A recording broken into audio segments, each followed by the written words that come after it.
Welcome to Valentina's audio stories. You are listening to the audio story, The House of Demons. Robert and Shauna, a young American couple, were on a road trip across Italy. On October 31st, they happened to be traveling through the Carnic Alps. It was late evening when they passed a little abandoned mountain village that looked particularly out of this world, as if it belonged to another era. Here, time seemed to have stopped, and the particularly chilly and humid air made the traveling couple joke it was getting spooky. Not a few moments after their joke, that very night, Robert and Shauna found themselves out of gas just past a rocky hill. Neither one of them could understand how they might have run out of gas, as they had made sure to fill up every day. Their phone only had a 2% battery. They exhausted it trying to call road assistance without getting past the hold. "I had plugged the phone in, I don't know why it didn't charge," Robert said, pulling the phone free from its car charger.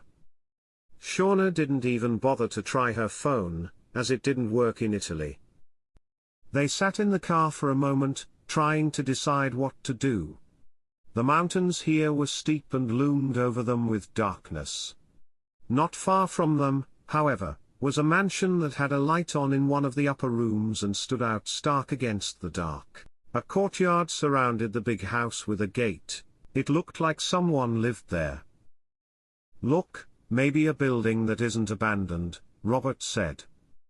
They decided they could go ask for help there, hoping someone could lend them a phone to make a call. They walked up the remainder of the hill. As they got closer to the mansion, they saw its yellow walls look bleak and streaked with green mold.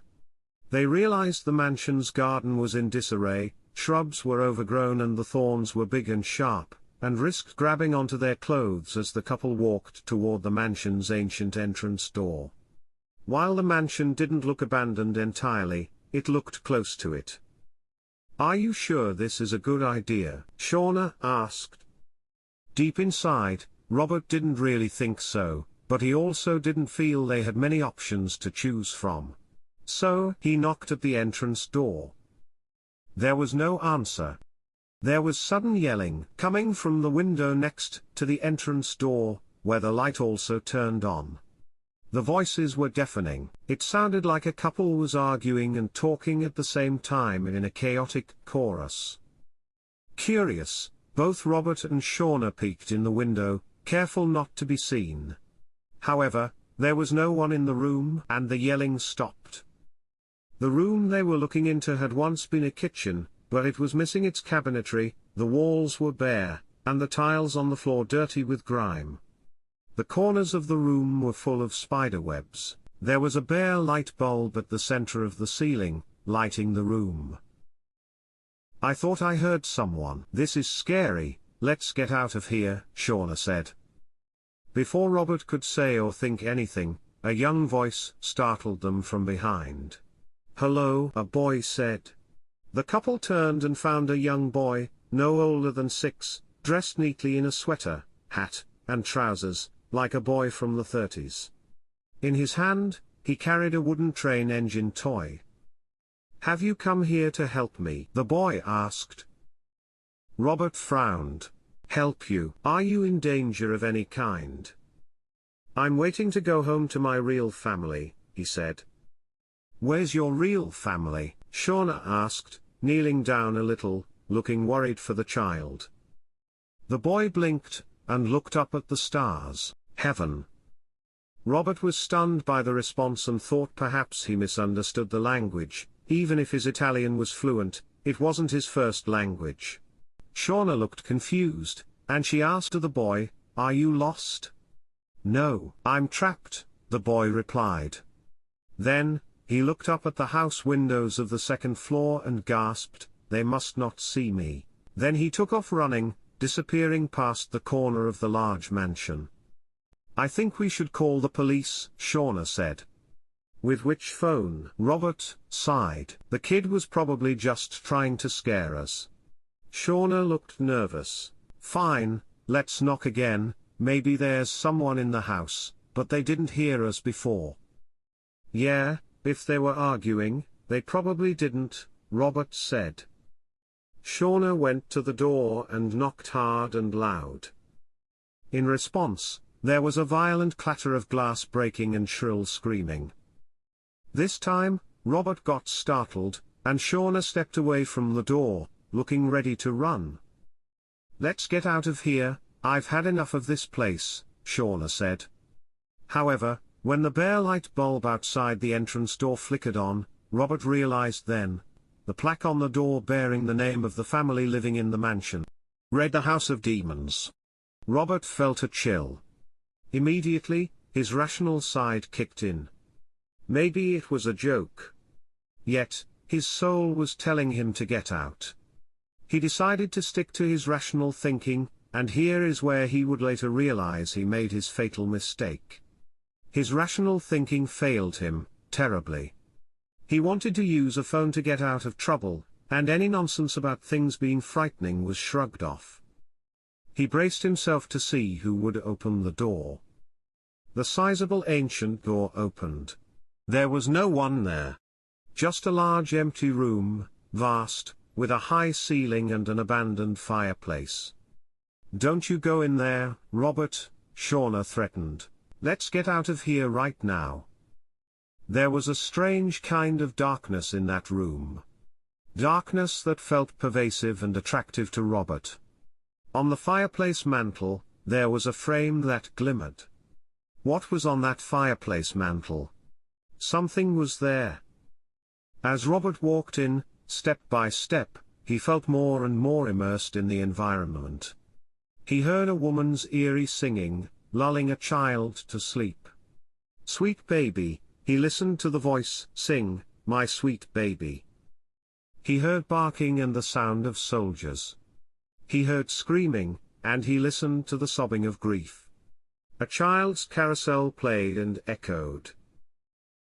Robert realized he was moving toward the fireplace mantel, and was less and less in control of his own choices. He found a picture frame on the fireplace mantel, old and dusty, and a faded photograph from the 30s. It showed the little boy he had seen earlier, with his tiny toy train in his hands. He was a beautiful little soul filled with light. Yet, the broken glass that protected his photograph was stained with blood. There was a handwritten caption at the bottom of the picture. Robert frowned. He brushed the frame with his thumb to clear it of the dust to read the caption. In doing so, he cut his thumb.